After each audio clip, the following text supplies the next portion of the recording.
Good evening. Thanks for joining us tonight for the News at 5. I'm Mike Heideck. A day after that shooting at the Brass Mills Center sent 5 people to the hospital. A man is accused in the case and faced a judge.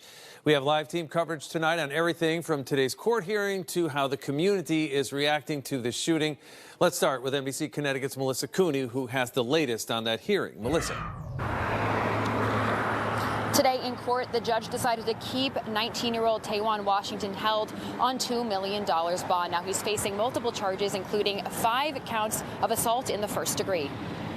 Although he was able to hit his targets 5 separate times, by some miracle, no one was killed. Tawan Washington appearing in court, accused of shooting 5 people during an argument between himself and the 5 victims that police say escalated to gun violence. Police say they were called to the mall yesterday afternoon, found 5 victims, and spent hours with state police and the FBI clearing the scene as some mall patrons sheltered in place and evacuated. The shooter had left through that exterior exit of JCPenney, so he'd made his way through the mall interior and exited there into this parking lot and got in a car and left. Today, the state was looking to increase his bond, but Washington's defense wanted it lowered, saying he has trauma from losing a family member to gun violence and saying he was acting in self-defense. I do believe that under 53A-19, a person is entitled to use deadly force with a reason to believe the other person is about to use deadly physical force. The state pushed back, saying there wasn't evidence that anyone else had a gun.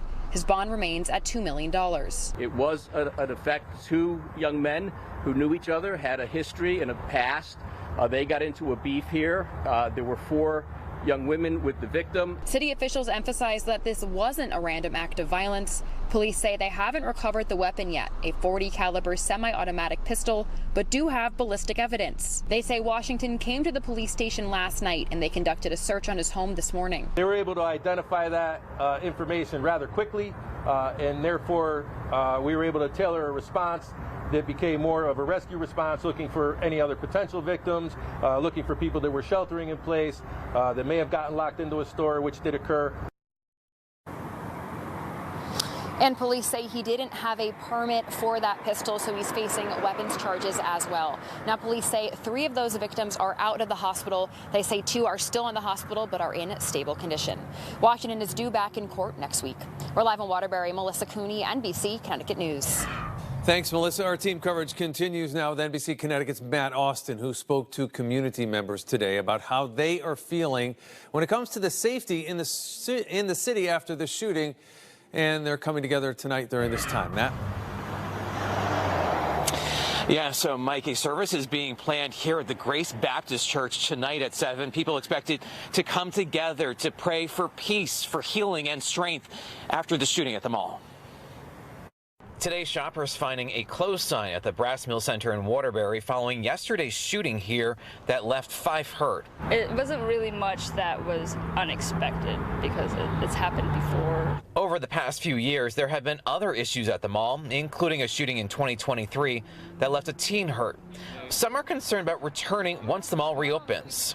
Typically, so even going back to the mall, I wouldn't ever feel safe here. It's just the closest thing. It's accessible to people, so where else are you going to go? Authorities stress the mall is safe, and some customers agree, pointing out the shooting could have taken place anywhere. I go all over the whole city. I'm not afraid to go anywhere in the city. Because, you know, what happened here can happen at home. In a statement, a spokesperson for the mall wrote in part, "We are working in full cooperation with the Waterbury Police Department and local officials as they investigate this unfortunate incident. There is no ongoing threat to the public, and we will open under normal operating hours once cleared by the city.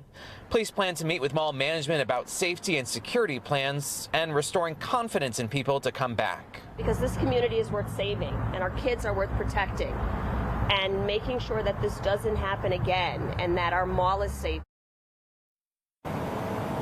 Now, Congresswoman Hayes says she knew people involved in the shooting and is concerned how gun violence is affecting so many communities.